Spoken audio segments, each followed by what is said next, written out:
Okay, Recruit Copilot part 3. So now we're actually getting to some of the more fun aspects of the build. So we started off with just the basic admin that we needed to do. We then moved on to actually the workflow on the front end. Exactly how do I actually want to move things around? We started off with something that was clearly defined as an area that we wanted to focus on. And then what I did is took my structured hiring process and loaded that into there just using a transcript. And that actually created the workflow that we want.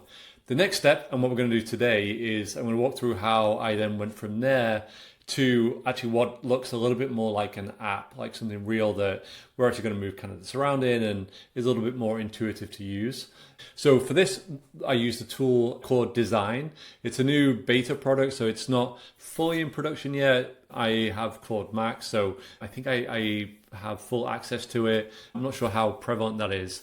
In the previous episode, we actually looked at the Vercells tool, which is v0.app, and that's one of the tools I really like for doing kind of prototypes and actually builds all of the infrastructure out for you as well. You could actually do the whole thing in Vercel. It's kind of like Lovable or one of the other tools where you're just able to, from a prompt, create a whole end-to-end app. But the focus here is on actually how do we wire everything up and build something so that it doesn't just look good as a prototype, but we could actually use it day to day and hopefully learn a few things in the process as well. So for the benefits of this video, we're going to use this new tool. We're going to go into Claude Design, which allows us to use prompts and create visualizations. We can actually create a number of different things. I've used this to actually think about rebranding on the Meander website. I've thought about different ways to use it to create wireframes for new app ideas I've had. I used it actually for one of my other businesses where I built a mobile app and then kind of using Claude Code, deployed it. It's now in the App Store live. So there's a lot of flexibility you can have with this. But what I wanted to do is actually take the basics of the app as we'd currently designed it and overlay it with a new user interface. And so we created this prompt and I used Claude Cowork actually to kind of start to brainstorm different ways to do this. And what I want is to keep the language and the overall theme that we designed, but actually add the application shell. So this produces a HTML, just a basic web page that gives you an ability to kind of click through, and it's kind of like a clickable prototype. And I could click through, but it actually didn't really meet everything I needed. So I then started to interrogate back and say, okay, this looks good, but when I actually clicked, so it had the candidate page up. When I actually clicked into roles, it didn't actually click through. And I wasn't sure if that was just because it hadn't got that stage in the process or it just hadn't really scoped that. Because sometimes working with AI agents, they can be quite dumb. They'll do what you ask, but they won't actually think beyond that. So I think I wasn't clear up front of exactly what I wanted. And so it did what I asked for and didn't do anything else. So we kind of went through that, had a look through the new updates, and then I gave it a little bit more feedback. So yep, good, clicking through. You can tell this isn't AI generated because I've got typos in here. But the other pages, as I clicked through, they were still very kind of text heavy. If you remember from the last session, what we had was just like a lot of text, a lot of explanation. Wasn't really helpful or very intuitive. What I then asked it to do is work through the entire app end to end, updating the UI so that we actually had this clickable prototype, and it was a little different from what we had been working with in the past. We want to keep minimal text. I also implemented this concept that I really like and comes from my aerospace engineering days of this dark cockpit concept. So the idea with a dark cockpit is when you're a pilot in an aircraft and you're kind of observing what's going on outside, you have your instrument panel up front, and you should only be able to see the information that you need to act on right at that moment. And so with the dark cockpit design, what we're trying to do is put anything that's not important in the background and just give the recruiter or the agency owner their ability to actually just click through and see what they need immediately without having to mentally kind of take apart all of the data they're getting on the screen. So this is really kind of a first pass through of what this might look like. But I wanted to actually start prototyping this so that we can build on it in the future. Then I added this last line, kind of a throwaway. What would Jony Ive design? This is the guy who obviously designed the iPhone, and he's with Apple for a long time. He's been doing many other things since then. But one of the leading UI designers who creates beautiful products. And so I started to kind of do that, and then just made sure it was written to the repo. The way that design works is that it will create these separate files to give you an ability to kind of interact quickly.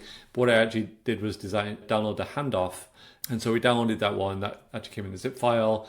I then copy and pasted that into my file. And then what I did was asked it to kind of, we can see the process that it followed is to actually go through step by step. Here we go. Actually take the design that we'd produced in Claude Design and actually implement it into the production app.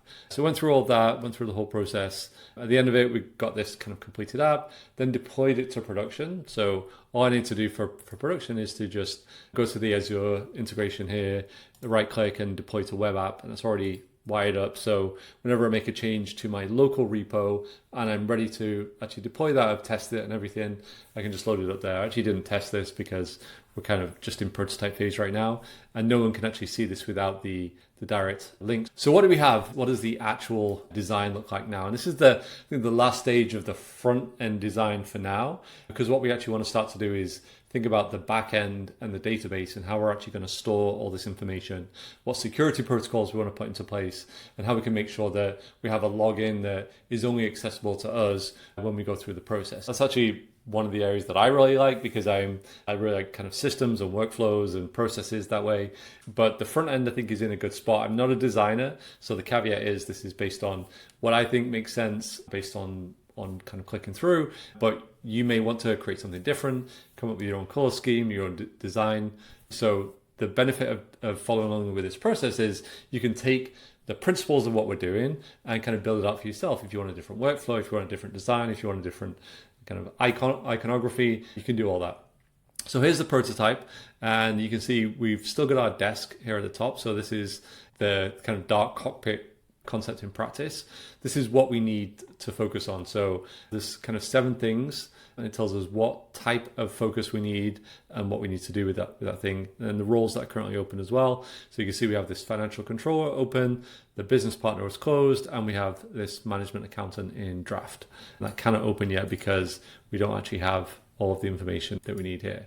So there are roles. If we look at, George is on probation, so we may want to actually take a look at that and figure out, do I actually need to follow up with this individual? I think the view here is still a little text heavy, but I think what's helpful now is it feels a little bit more like an app. So, if we expand this, we have it up kind of across the screen.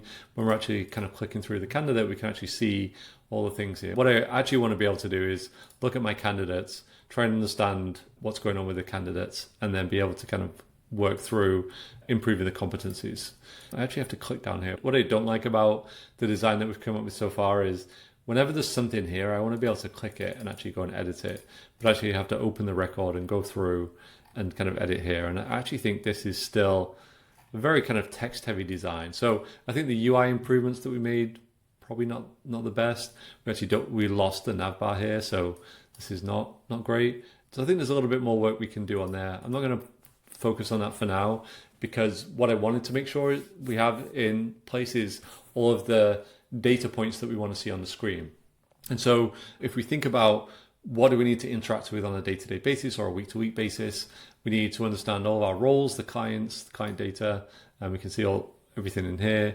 We need to understand all of our candidates that are currently in process, make sure we have current information, all of those. We have our criteria here. We can see what criteria is filled out, what we have got, what we haven't got, and it's pretty clear. We're not stack ranking these, but we are showing if we've got all the evidence that we need in order to recommend that someone is kind of moving forward. We've got some of our sourcing runs. We can look through who we've maybe kind of found in the sourcing run and not actually added them. So we create this person here. They should drop into the candidacy. I don't know if that actually happened. So let's see if we look at Stefan back as a financial controller. Okay, that's not adding anyone new to our candidacy. Again, I want to be able to click through the sourcing run here and try and figure out, okay, what happened in the sourcing run. So, still some issues. Settings doesn't have anything, but we're getting a little bit closer. We have a better looking prototype, a little bit more refinement to do on the UI, but I think we'll actually start to move to the back end next, and we'll try and figure out how can we ensure that only we can log into this, so we're not actually going to be sharing data anywhere else. How can we make sure that we can actually give a screen to a hiring manager or a client that we're working with, and they can only see the information that we have available to them. but we can still, as an agency owner, look at all of the candidates that we have in the pipeline, all of the roles that we currently have open. We may actually want to think at some point about how do we actually staff individuals to different roles. That's probably going to come a little bit later. But for now, I think we're making good progress. We have a way to record candidates. We have a way to look at gathering evidence against all the different competencies. Things are starting to link together. If we imagine, this kind of whole flow of information of candidates moving through the cycle of gathering information at each point, being able to look back and refer to that information, and then service that candidate to our client at the end of it, and actually have a very clean output. So that's it for today. Next, we'll jump into the back end, and I look forward to going through that with you then. Thank you.